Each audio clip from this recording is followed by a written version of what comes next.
Ex-komunikado o yung pagkakatiwalag po sa simbahan, kahit yan handang harapin ni Pangulong Noynoy Aquino para maisulong lang yung kanyang bersyon ng Responsible Parenthood Bill. Dito susuporta ng gobyerno maging ang artificial method of family planning gaya ng paggamit ng pills at condoms. Sa kanyang graduation speech sa UP, pinahayag ng Pangulo na buo ang kanyang loob para maisabatas ito upang masolusyonan ang lumulubong bilang ng ating populasyon. Simbahang Katoliko, siyempre, bariin po yung tinututulan. At ngayon, para sa ating pag-analisa, kasama natin si Professor, ganyan pala Professor Maring Winnie. Yung ordinary Pilipino, yun, gaagawan sa, buti nga may ulam pa yan binalik pa ng bata. Maring Winnie, ano yun, masyado bang strong? Hindi ko alam naman kung sino nag-umpisa ng excommunication na yan. Alam niyo, serious na serious ang excommunication. That's for a very grievous sin. Talagang grievous. Anong ginawa ni Noynoy? Anong gagawin? Ewan ko, nagpapa-PR na naman yan. No. It cannot be. In the first place, wala naman sinasabing, all of us are against abortion. It is precisely that we are against abortion that we are saying, pwede ba mag-contraception na muna tayo? Ayan, kung i-excommunicate ng Catholic Church ang presidente, and I doubt very much whether they will, they have to excommunicate 75% of the Catholics. Kasi 75% of the Catholics are saying, we want to be able to plan our families. We do not want abortion. That's precisely why we want contraception. Alam nyo, kung gagawin nila ito, hindi ko alam isipin nyo mga kapuso, okay? Kung gano'n, because thou shalt not kill, this contraception might directly or indirectly cause the death of a fetus, di ba? Okay, kung gano'n, wag na tayo magkotse, wag na tayo ng bus, wag na tayo magmotorsiklo, kasi, baka meron tayong masagasaan, baka. So, and therefore we will be killing somebody with a bus or with a car or with a motorcycle. So we must not use it. Ganun ang logic dyan Kasi sinasabi, baka itong medisina ito baka it will stop implantation. No, you cannot do that. I'm sorry. I mean, it is up to the people. In this particular case, alam niyo mga kapuso, I totally agree with President Aquino. It's up to us. Ikaw, you and your wife, baka naman masyado na kayong matanda. So, but it is up to you and your wife to decide how you're going to plan your family. Hindi po ba? And it's up to you and God. Ayon. So if the church wants to do something, it cannot excommunicate. You cannot excommunicate somebody for saying, let the people choose. Di ba? Kanino bang galing yung excommunication? Galing yata kay President Aquino naman Kasi remember, nagkaroon na tayo ng gulo because of that. If somebody said excommunication, immediately the bishop said, no. We are just showing that baka, there is a possibility, but it is remote. Hindi ba? Because you do not excommunicate. Tignan nyo naman sa United States. Remember House Speaker Nancy Pelosi? She's Catholic. Vice President Joe Biden, he's Catholic. But the church did not excommunicate them. Sila pro-choice. In other words, you can choose to abort your child. Ayun ang talaga. Ayan ay hindi pwede dito sa Pilipinas. It's against the Constitution. Di ba? Okay. So, kaya well-defined lang ano yung mga gagamitin? Ano ba? Ang problema kasi, there are elements in the Catholic Church who say that everything yung simbahan, is abortifacient. Saka ang palasyo, may miscommunication. Diba?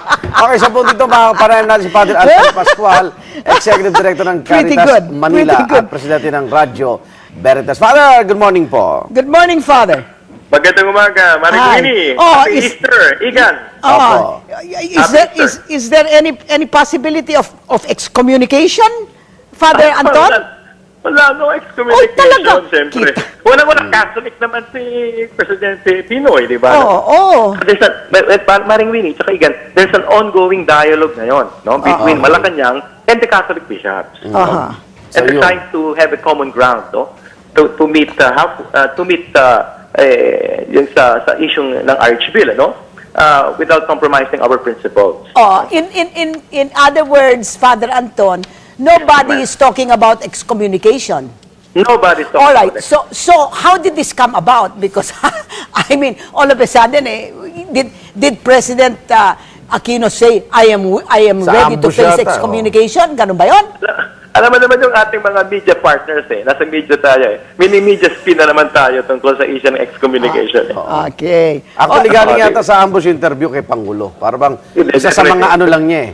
Para lang Gustong masabi niya pagawain na naninindigan siya. Oo. Gustong pagawain ng simbahan sa gobyerno. Oo. Okay. Ang latest po, yung ibang religious group kasama ng Iglesia ni Cristo, meron silang statement na suportado dito sa RH Bill, Father. Ibang faith-based communities, no? Oo. Iba-ibang kanilang opinion, iba kanilang discernment, no? Pero syempre, iba rin ang discernment ng Catholic Church as a whole, no? That they find the RH Bill as immoral. Oo. Pero Father Anton, hindi ba sabi ni Archbishop Oscar Cruz na si Noynoy Aquino daw is anti-Christian? He did not say that Noynoy was anti-Catholic. He said Noynoy was anti-Christian for his RH Bill. That means, if you are Christian, you are automatically against RH Bill, supposedly. Ganun ba yun? Kasi yun po yung position. Sabi sa'yo, miscommunication. Kanya-kanya discernment yan No, but the church as officially has made its own stand already against the RH Bill. Father, ano bang mas malapit sa simbahan? Yung RH o yung RP? Kasi dalawa ngayon, di ba? Oh. Well, ginagamit ng Responsible gobyerno. parenthood or itong RH Bill? Pareho rin naman siya magkaiba lang ng damit. Pero RH Bill, RP Bill, both the same. Ang posisyon lang ng simbahan, kala mo maganda posisyon ng simbahan, yung sinasabi, informed choice, no? We have to inform the people well. No? Both the positive and negative effects. But Father Anton, there are according to the estimates about 400,000 or 500,000 abortions that are being performed in the country, illegally. And the reason they say is because the family does not know how to practice contraception because it has been the government policy, presumably the church policy, not to have any contraception. So how do you reconcile na pinapabayaan yung mag-abortion yung mga tao, wag lang sila mag-contraception? Paano yun? Ang issue naman ng abortion is connected din sa values ng tao Now, how we value life absolutely from womb to tomb, no? Ang root problem is the values No, we but- have to educate our people. But are you telling me, Father Anton, that Yes. these women who undergo abortion want to do it? That it is something that they have that they take very lightly? My God, I don't think you know how mothers react or how mothers think when they undergo abortion. It must be because they are so desperate. So how do you do that? Diyan natin kailangan ng support ng community. No? Kasi kaya nga, naguguluhan nga siya, mabigat ang problema. Wala pa sa panahon, no? Na aksidente. Kaya diyan kailangan ang family, diyan kailangan ang church, diyan kailangan ng mga kaibigan na magmamalasakit, no? Sabi nga ni Mother Teresa, the answer to abortion is adoption, no? We can adopt. Ang daming gustong mag-adopt ng mga bata.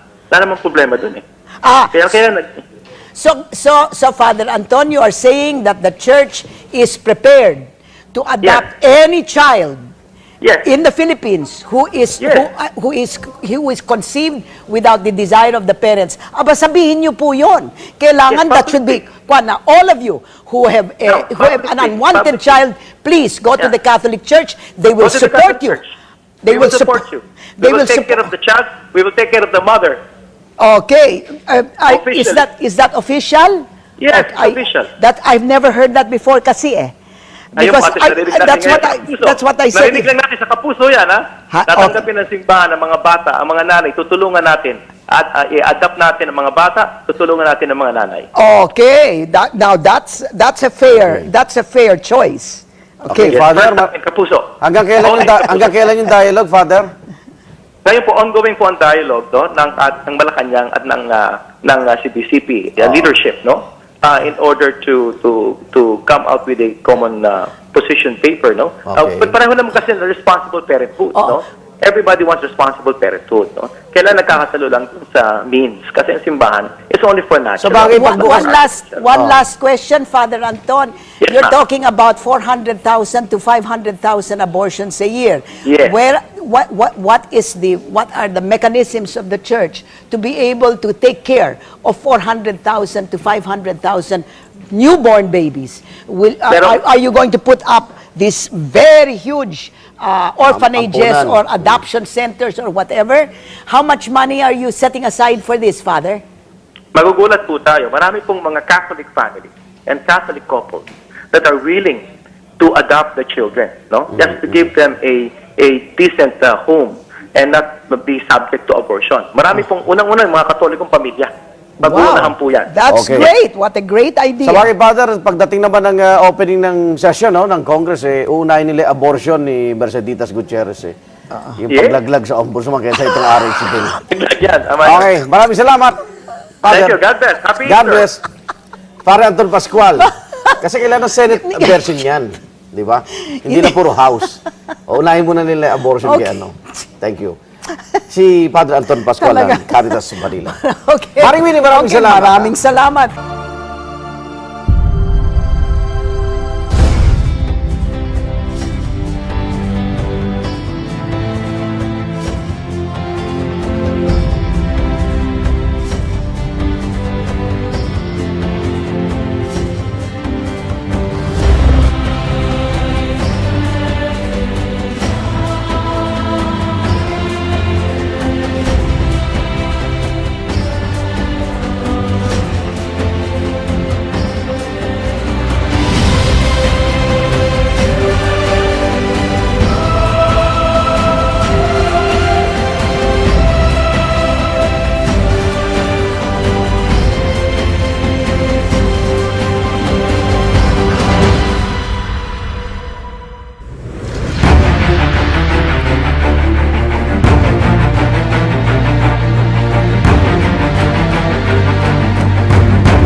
ngalan ng aking mga magulang at sa gabay ng Diyos, gagawin ko ang lahat ng aking makakaya na pagsilbihan ang mahal nating ina